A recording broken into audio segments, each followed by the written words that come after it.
कि परिवार में किसी का तबीयत खराब है, जैसे किसी को कैंसर हो गया है या किसी एक्सीडेंट में किसी का हाथ कट गया है या किसी के घर में पढ़ाई लिखाई का इश्यूज हो रहा है या घर चलाने में दिक्कत हो रहा है, ऐसे ज़रूरतमंद लोग जब राज्यसभा सांसद डॉक्टर महुआ मांझी के पास आते हैं और अपना दुखड़ा सुनाते हैं तो वो कोशिश करते हैं कि उनके दुख को उस वक्त थोड़े देर के लिए दूर किया जाए। उधर ये कौन लगते हैं कुसुम जी आपके? कुसुम मैं हूँ। मेरा हार्ट का ऑपरेशन हुआ और मेरी वाइफ का मैडम उलट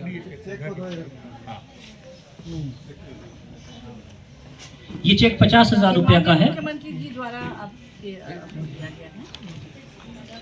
मोहम्मद हबीबुल्लाह जिलानी।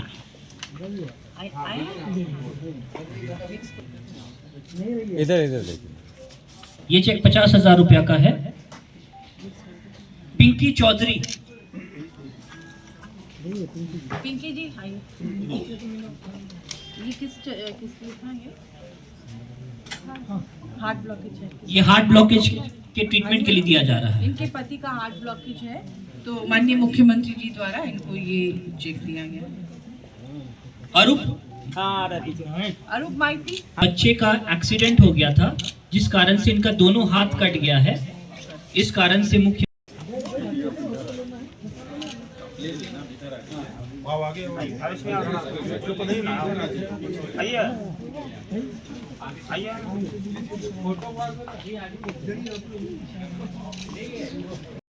शर्मा मेरे पिताजी को प्लास्टिक एनीमिया, उनका ट्रीटमेंट यहाँ सदर से चल रहा था। सारे चेक वाले सामने आ जाइए एक बार। सारे मेरी माँ का किडनी का प्रॉब्लम था। हेलो। हाँ, मेरी माँ का किडनी का प्रॉब्लम था तो उसको इलाज कराने के लिए राज में एडमिट किए थे।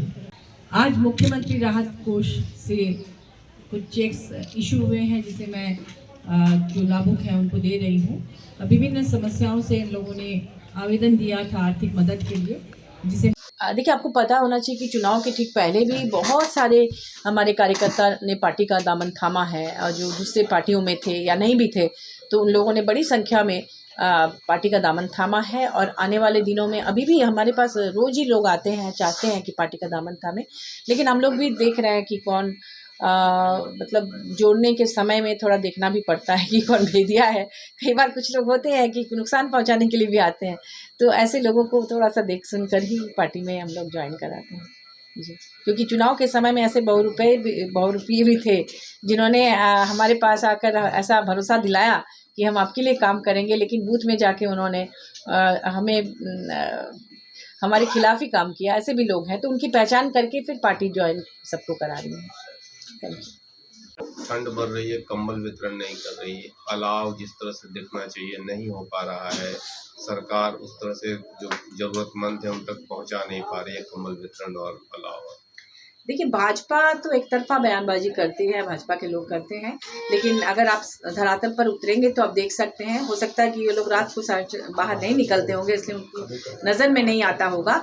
तो ये तमाम कार्य हमेशा रात के वक्त ज़्यादा होता है। डीसी साहब खुद जाकर नैन बसेरा वगैरह का जायज़ा ले रहे हैं, वहाँ पर अलाव जलाने की व्यवस्था कर रहे हैं।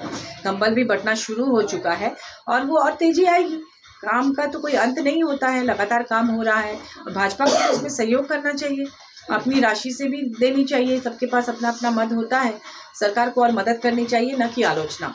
और मुझे लगता है पीड़ितों के लिए माननीय मुख्यमंत्री जब इतना कुछ सोच रहे हैं, मैया सम्मान योजना उनके लिए है, उसी तरह से इलेक्ट्रिसिटी बिल फ्री करना ताकि हर तबके के लोगों को आर्थिक मदद मिले, तो हर तरह से जब काम कर रहे हैं तो निश्चित रूप से अलाव और कंबलों की कमी नहीं होगी। देखिए अभी तो मंत्रिमंडल का गठन हुआ है और चूँकि अभी छुट्टी वगैरह का भी माहौल था, क्रिसमस गया, अभी नए साल का, और बहुत तेज़ी से माननीय मुख्यमंत्री जी इन चीज़ों को ठीक करना चाहते हैं। जो कमी पिछली बार रह गई थी, चूँकि ईडी सीबीआई का बहुत ज़्यादा उनके खिलाफ चल रहा था, कार्रवाई चल रही थी, जेल भी भेज दिया गया, तो कुछ कार्य बाधित हुए थे, लेकिन अब पूरी तेज़ी के साथ उन कमियों को पूरा करने के लिए मुझे लगता है माननीय मुख्यमंत्री जी तत्पर हैं और करके दिखाएंगे, क्योंकि जो मैया सम्मान और तमाम चीज़ें जो उन्होंने प्रॉमिस की थी वो सब भी उन्होंने किया है। बिजली फ्री कर दिया गया, जो बकाया था उसे माफ़ कर दिया गया। कुछ लोग आरोप लगाते हैं कि तुष्टिकरण, लेकिन वो तो हर वर्ग के लिए है। मैया समान भी हर वर्ग के लिए है। जो भी आर्थिक रूप से पिछड़े लोग हैं, जिनके यहाँ इनकम टैक्स पे नहीं है, उनको भी सबको मिल रहा है। मैया सम्मान योजना में कई विलम्ब हो रही है, 10 में से 2-3 लोग को मिला 9 रुपए कम, कई जगह नहीं मिल पा रहा है, उसको लेकर क्या कहेंगे? देखिए, उसमें सरकार तो चाहती है कि जल्द से जल्द मिले, लेकिन जो अधिकारी हैं वो लिमिटेड होते हैं, या जो भी टेक्निकल प्रॉब्लम्स आते हैं देने में, उसके कारण से देर हो रही होगी। लेकिन सरकार नहीं चाहती कि देर हो, वो तो चाह रहे हैं कि जल्द से जल्द मिले। और आज अखबार में भी कुछ आया है ना कि जो लोग यहाँ इस कार्य में थे उनके बदले इसको अलग तरह से किया जाएगा, 2500 रुपये दिए जाएंगे। देखिए, आरोप लगाने से अच्छा है कि उनके पास पावर है, विधायक हैं, सांसद हैं। अगर सत्ता पक्ष वाले जो अभी विपक्ष में हैं वो भी हैं, तो वो खुद इसके लिए प्रयास कर सकते हैं। उनके पास अपना भी मद होता है, या फिर वो जाके सीधे डीसी से बात कर सकते हैं, प्रशासन से बात कर सकते हैं। तो सरकार तो हमेशा हर चीज़ के लिए मदद के लिए तैयार है। कहीं सरकारी में कई बार किसी कारण से विलम्ब होता है, तो हम लोग भी चाहेंगे कि सरकार तत्काल मदद करना शुरू कर दे। किसी कारण से अगर इसमें व्यवधान है तो उसमें देरी नहीं होनी चाहिए, ताकि पीड़ितों को तुरंत इसका लाभ मिले और कंबल वगैरह वितरित किया जाए। मैं तो ये भी कहूँगी कि कंबल की क्वालिटी भी अच्छी हो, ताकि उनके मतलब उनको आराम रहे। चल रहा है, हम लोग देते ही रहते हैं। आज भी बहुत सारे चेक्स हैं, टोटल मैंने काउंट नहीं किया है। जिनके लिए जितनी राशि स्वीकृत होती है उतना हम लोग हैंडओवर करते रहते हैं। शिक्षा को भी लेकर कुछ किया जा रहा है मैम? बिल्कुल। जैसे आर्थिक रूप से जो कमज़ोर है, कई बार ऐसा भी हुआ है कि स्कूल में मैट्रिक का एग्ज़ाम है और उसके कारण जो फॉर्म फिलअप वगैरह करना होता है, तो कई बार बच्चे उनके परेशान होकर उनके अभिभावक आते हैं कि हम लोग फॉर्म फिलअप नहीं कर पा रहे हैं, स्कूल में रोक दिया गया है। तो तत्काल ऐसे लोगों को भी माननीय मुख्यमंत्री जी से हम लोग चेक इशू करा के दिए हैं, ताकि उनकी पढ़ाई बाधित ना हो। तो ये जी सवाल पूछ। देखिए, हमारे यहाँ पे बहुत सारे ऐसे आर्थिक रूप से कमज़ोर तबके के लोग आते हैं, जिनको बीमारी, कोई असाध्य बीमारी हो, और जो भी होता है सरकारी मदद जिनमें मिलती है, उन बीमारियों के लिए आर्थिक मदद के लिए आते हैं, पढ़ाई के लिए कभी कभी ज़रूरत पड़ती है, और विभिन्न कारणों से। तो मैं उनके आवेदनों को माननीय मुख्यमंत्री जी को प्रेषित करती हूँ, और वो देखकर उसमें भेजते रहते हैं। तो आज भी मैं लगातार ये प्रक्रिया चलती रहती है, हम लोग देते ही रहते हैं। लेकिन आज कुछ लोग यहाँ एक साथ उपस्थित हैं, और मैं उनको ये चेक सौंपूंगी उनके हाथों में। ये माननीय मुख्यमंत्री जी को मैं धन्यवाद देती हूँ कि हमेशा वो पीड़ितों की मदद के लिए खड़े रहते हैं, और हम लोग जब हमारे माध्यम से जो आवेदन आते हैं उस पर भी तुरंत कार्रवाई करते हुए। कई बार ऐसा भी हुआ है कि 7 दिन के अंदर, मुझे याद है एक महिला थी बहुत गरीब, उनको ब्रेन ट्यूमर हो गया था, और वो उसके घर वाले उनको ले गए थे साउथ में ट्रीटमेंट के लिए, और वहाँ बोला गया कि 7 दिन के अंदर अगर उनका ट्रीटमेंट नहीं होगा तो उनकी डेथ हो जाएगी।